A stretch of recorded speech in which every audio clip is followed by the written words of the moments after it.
Hello everybody, I'm Jay Shady and you are listening to The Voice of Reason.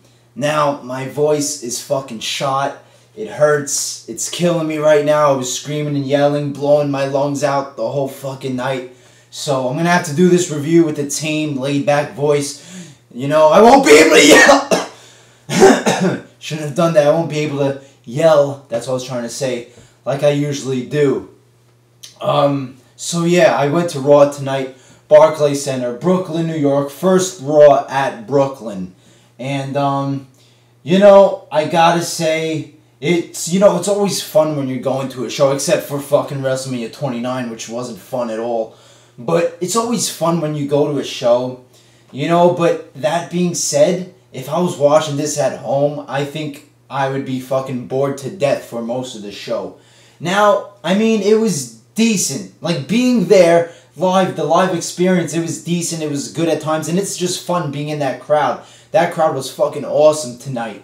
But, I mean, I was thinking about it, I mean, all the matches were shit. I mean, you had one okay match that everybody's blowing out of proportion. It wasn't even that good, it was slow as fuck, I'll get to it later on. You had a bunch of segments that were just boring. You had, you know, the CM Punk segment, which was way too fucking over long.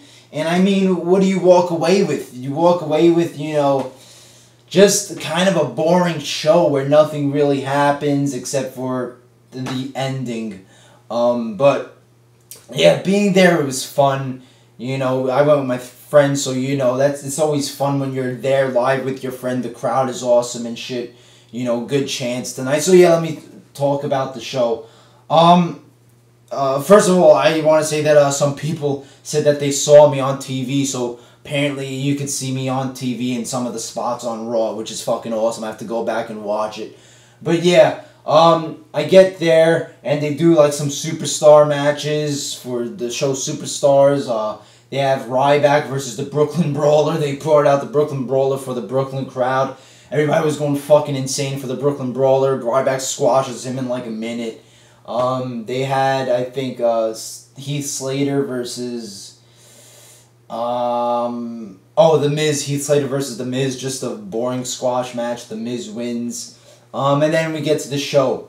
So, and I didn't go there writing all this shit down about what happened like a fucking nerd. So I'm just doing this off of the top of my head. I might forget some segments, but who cares? This is, you know, talking about the live experience. So the show starts, and Brad Maddox opens up the show, you know. What a fucking great way to open the show with Brad Maddox.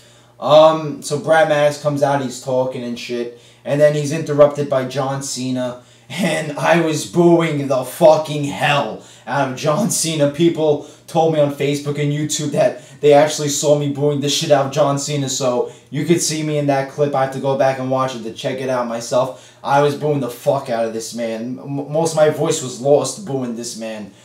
Giving him the middle finger and shit. So yeah. And if you're looking out for me, like watching, by the entrance ramp, I'm towards the left of the entrance ramp, so that's where I was sitting.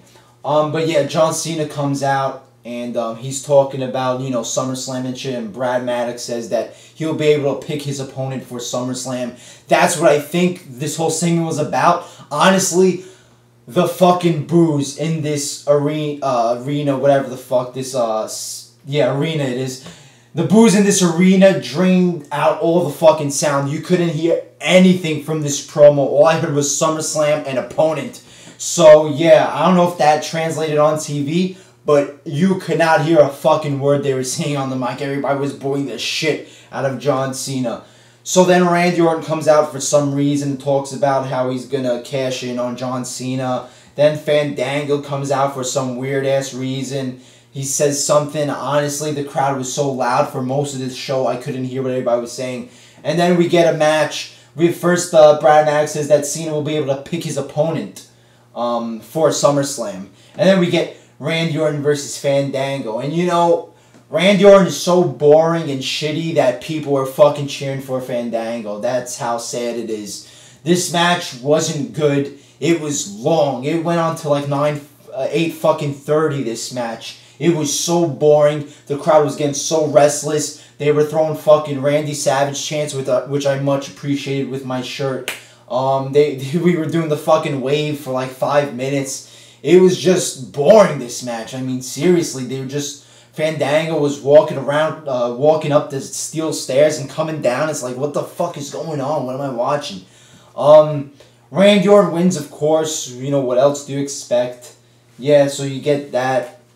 Yeah, the thing is, all these matches were fucking horrible. I mean, they really were. They were just boring-ass matches. What else did you get? You got R-Truth comes out. It's I'm not going in chronological order with this review because I didn't write it down. But R-Truth came out, and when he was coming out doing the What's Up shit, the Wyatt family appeared. And, you know, I was excited to see the Wyatt family. But what happened, you know, when I saw what transpired with the Wyatt family, I'm starting to not give a shit. I don't know, WWE always manages to make something interesting and just fuck it up. Something that could just write itself. That's just, you know, I mean, come on. I mean, there's just... Anybody could book the Wyatt family to be interesting, but WWE just fucking makes it boring, you know? You have them just doing these generic beatdowns and they cut it just a fucking boring promo. And this is not how the Wyatt family should be being booked, you know? I mean, when I'm thinking the Wyatt family with the original awesome vignettes, I'm thinking a cult, like some Charles Manson fucking Cape Fear, you know, what's the fucking Hills Have Eyes type shit, you know? They should be like fucking kidnapping people, brainwashing them, like just changing their morals and making them join them, you know? Some weird shit should be going on. We should be getting a lot of weird backstage segments. This should be like a new take on the fucking Ministry of Darkness. Not just fucking senseless beatdowns that you get from every fucking team and just your regular promos. It's like, fucking, what's wrong with these people? Why can't they try to devote time into writing something fucking exciting for once? So yeah, the Wyatt family just beats down R-Truth and cuts a promo. I mean, what did he fucking do? Seriously, that's all they got? Oh, man. What else? Oh, what else you got? You get Alberto Del Rio versus Dolph Ziggler. Dolph Ziggler breaks up with AJ backstage before this match. And then Dolph Ziggler and Alberto Del Rio have a match. You know, it was alright. I mean, it was going fine. It wasn't going bad. It was a fine match. Nothing fucking spectacular or anything. But during the match, we hear a bell ring. And where I'm sitting by the entrance ramp, so I can't see the bell keeper. I'm like, what the fuck is going on? Who's running this shit? The fucking the bell's ringing. So the wrestlers are confused, like, what's going on? Apparently, AJ Lee rang the bell, confused Dolph Ziggler. Alberto Del Rio gets the win because Dolph Ziggler was his mind was thrown aside by the fucking bell ring and he didn't know what was going on. And AJ Lee and Biggie Langston just beat up the shit out of Dolph Ziggler. So that I will give credit for that because that actually progressed the storyline and you know that was good. So that was a good little segment. What else did you get? You get fucking Damien Sandow versus Christian. Now, this is fucking ridiculous, you know? Like I said, I was a Damien Sandow fan until they fucking started burying him, making him a jobber. And, you know, when people start losing every fucking match and you get to be booked like fools, you stop caring about the guy, you know? I don't care if Stone Cold came back. You know, one of my favorites, Stone Cold. If Stone Cold came back and lost every single week, was made to look like a clown, I wouldn't give a fuck about Stone Cold, you know? You have to believe in the character. So it's like I can't even believe in Damien Sandow anymore. He has a match with Christian after winning the Money in the Bank, and he fucking loses to Christian. You know, Christian, I mean, Christian, it's not some fucking big fucking star name. I mean, Christian just came back.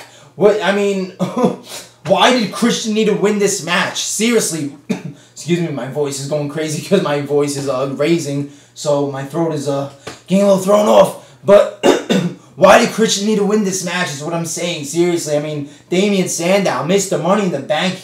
WWE has this weird fucking fixation on making every Money in the Bank winner be a jobber for the next fucking 10 months, and it's just retarded. Why?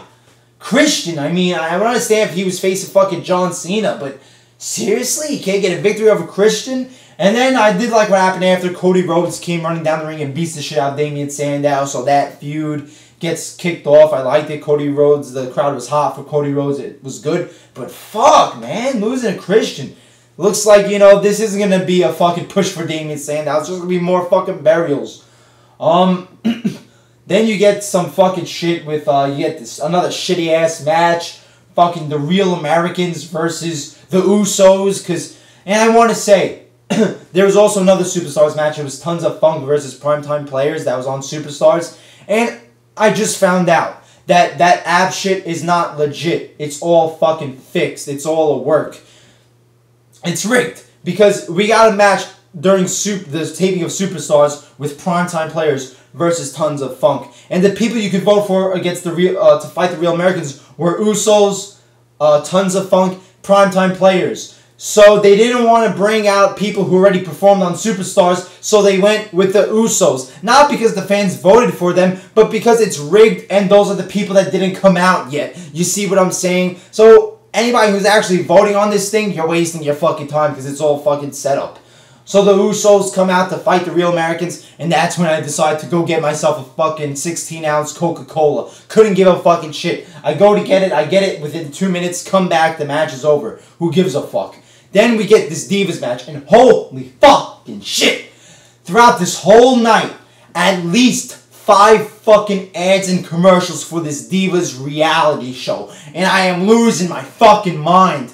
You know, I told my friend when the night was getting started, before the show started, I bet you they're gonna plug the fucking shit out of this Total Divas reality show because it's like 2 weeks away. Holy shit. You know, they went way over what I fucking expected. At least 4 fucking segments during commercial breaks talking about this Divas reality show that nobody is gonna fucking watch. I mean, when you're in Brooklyn, New York, there's no fucking, like, you know, girly type of fucking people here. It's all, you know, just fucking douchebag New Yorkers. What fucking audience are you trying to get fucking promoting this shit? I mean, what is this show? Seriously, and we're going to have to deal with this. They're going to have to build up. And I've heard that the Daniel Bryan versus Cena match is going to revolve around the Bella Twins because they're both each dating a Bella Twin. So it's all to fucking ultimately promote this fucking dumbass show. What the... Why is WWE so fixed on everything else except for the actual wrestling show? They're so fixed on all these other fucking endeavors. And I just want to say, what is with this WWE app? Because I don't understand what they're offering in the WWE app. Because every time during a commercial break, we were either sitting in the fucking dark or watching a promo for a Divas reality show or a fucking Be a Star, Don't Be a Bully or a fucking Power Slammer action figure promo. Nothing fucking happened during the commercial breaks. So I don't understand what exactly is playing on the WWE app that you can't fucking miss. That it's can't see TV if there's nothing happening during the fucking commercial breaks. We're all just sitting there like fucking idiots. So yeah, there's that. Then you get this fucking match. Of course, you have to bring out the Bella Twins and you have to bring out the fucking Funkadactyl whores because they're both on the E-reality show. I don't fucking know who wins. Who gives a shit? And then you get, there's somewhere in the show, Brad Maddox announces that to Chris Jericho that Chris Jericho is going to have to impress John Cena to try to get a title shot by facing RVD tonight. So Chris Jericho versus RVD. And the crowd went fucking ballistic. I wasn't expecting a fucking free TV match from RVD. You know, you hear Chris Jericho versus RVD. You're thinking back to like fucking, what is this, 2003, 2004 again? So fuck yeah, I'll take it. Fucking awesome. So yeah, you get that announcement. You get the CM Punk thing. So CM Punk comes out. The crowd was hot for CM Punk. He's talking about Paul Heyman and the shit that went on last night. It was really hard to listen to a lot of these promos because the crowd was so loud, honestly. Then Paul Heyman comes out, and Paul Heyman cuts a promo. You know, it had good spots, and it had a good story to it, and just, you know, a good form. But this shit went on for 20 goddamn minutes too fucking long. You know, I remember back in the day when the promos just used to be short and fucking sweet. You know, like Stone Cold's King of the Ring promo, the Austin 316 thing. You know, that shit was like a fucking minute, 2 minutes, just like that. These days, that would be a fucking 30-minute promo that nobody fucking gives a fuck about because it's too long. Everybody already fell asleep on it. I mean, Jesus Christ. I mean, you know, what they were going with was good, but why did it have to be 50 fucking minutes long? And then ultimately, you know, CM Punk gets back on the mic. He gets angry. He did good there. His calls pulling him, and son of a bitch. Then Brock Lesnar comes out. And Brock Lesnar and CM Punk start brawling. And I thought it was fucking awesome. You know, just a dream match. You know, something you really want to see. The F5 on the announce table just kind of didn't hit home for me. It just looked kind of flat. Because the table didn't break. Why the fuck do these announce tables never break anymore? Seriously. But, he should have did it on one of those regular fucking tables under the ring so it would have broke. But yeah, you get that. So, great to see them brawl. But holy fucking shit, why did this promo have to be 20 minutes fucking long? You know, so much talking tonight. And on the flip side, so many shitty matches. What else did we get? Trying to think what else there was tonight. If I'm not fucking... Alright, so yeah. We also got, the match with RVD versus Chris Jericho. This, you know, this was... So I was expecting this match to be fucking amazing, but it wasn't, you know? And I haven't watched RVD wrestle in a long time, you know? I don't watch TNA, so I didn't see his work on TNA. So, you know, and he worked well in the Money in the Bank match because it's 6 people. It's a high-flying spot match. But this is what I was worried about. He is old, and he has slowed down a lot. So much fucking rest holds in this match. Holy shit, this match was fucking slow. Now, this was match of the night, but it wasn't fucking great. You know, the thing with this match is that it had some good spots to it, but it took fucking 5 minutes in between each fucking spot. And that 5 minutes was just rest holds and stumbling and just fucking doing nothing. That's all it was. And, you know, it was just insane that the Brooklyn crowd, I was very surprised, during this match was chanting, "This is awesome." Fucking seriously? Talk about low fucking standards. This is awesome. And when they were chanting, "This is awesome," the match didn't even get to the good spots yet. And, you know, it's one of those things, it's like, I know they're probably saying it because who was involved? It was RVD and Chris Jericho involved. So, you know, you don't want to boo legends like that. So it was more of that. It's more, oh, you know, this is awesome because it's RVD and Chris Jericho. But fuck, man, are you serious? This is awesome? I mean, you're comparing this to shit we used to get 10 years ago that was actually awesome? I mean, this is how easily you're fucking pleased? You know, the match was alright. But it was just so fucking slow. It wasn't great. People are saying this match was phenomenal. I had somebody in front of me saying that, this match was telling an awesome story. You know, which story? It's just 2 guys having a slow match. People are chanting, "This is wrestling." You know, and I started chanting, "This is resting." Because that's all it was. Fucking resting. But there were good spots. RVD did some sick fucking, like, somersault fucking move. Like a fucking... He flips like a swanton bomb and lands on fucking, Chris Jericho who was standing up. You know, he still does some good moves, but he's slowed down a lot. But it ends with RVD doing the frog splash, gets the victory, you know, good to see that.